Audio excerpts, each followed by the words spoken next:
కాంగ్రెస్ పార్టీకి కొత్త చిక్కు వచ్చి పడింది.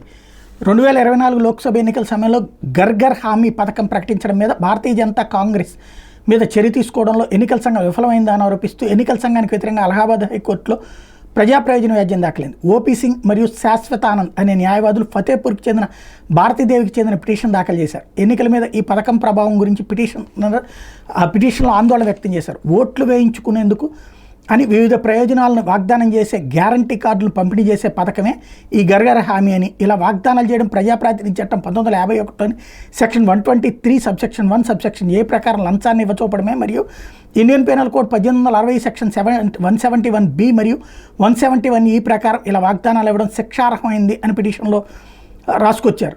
రాజకీయ పార్టీలను ఇటువంటి పద్ధతులకు పాల్పడటానికి వ్యతిరేకంగా మే 2, 2024 ఎలక్షన్ కమిషన్ ఒక అడ్వైజరీని జారీ చేసినప్పటికీ హెచ్చరించినప్పటికీ కాంగ్రెస్ పార్టీ కార్డుల పంపిణీ కొనసాగించిందని, తద్వారా ఎన్నికల ప్రక్రియలో రాజీ పడిందని పిటిషన్ ఆరోపించింది.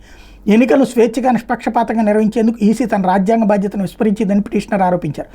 ఎన్నికల చిహ్నాలు రిజర్వేషన్ మరియు కేటాయింపు ఆర్డర్ 1968లోని సెక్షన్ 16A ప్రకారం రాజకీయ పార్టీ కాంగ్రెస్ పార్టీ యొక్క గుర్తింపును సస్పెండ్ చేయడానికి లేదా ఉపసంహరించుకోవడానికి ఎలక్షన్ కమిషన్ని ఆదేశించాలని ఈ పిటిషన్ కోర్టును కోరింది. అంతేకాకుండా ఈ పద్ధతుల ద్వారా లబ్ధి పొందిన 99 మంది కాంగ్రెస్ పార్లమెంట్ సభ్యులపై అనర్హత వేటు వేయాలని మరియు బాధ్యులపై క్రిమినల్ చర్యలు ప్రారంభించాలని కూడా ఈ పిటిషన్ కోరింది. రేపు మాపో కొట్టేస్తారు ఇది, ఎందుకంటే ఇంతకుముందే సుప్రీంకోర్టు ఇట్లాంటి వాటి మీద తీర్మానం ఇచ్చేసింది. ఎందుకంటే హామీలు ఇవ్వడం అన్నటువంటి తప్పు కాదు, హామీలు ఇవ్వడాన్ని మేము చట్ట ప్రకారంగా వ్యతిరేకించలేం, ఆల్రెడీ ఎన్నికల సంఘానికే దాని మీద తుది అధికారం అన్నటువంటి చెప్పింది. ఎన్నికల సంఘం మీద చర్య తీసుకునే అధికారం కోర్టుకు లేదు.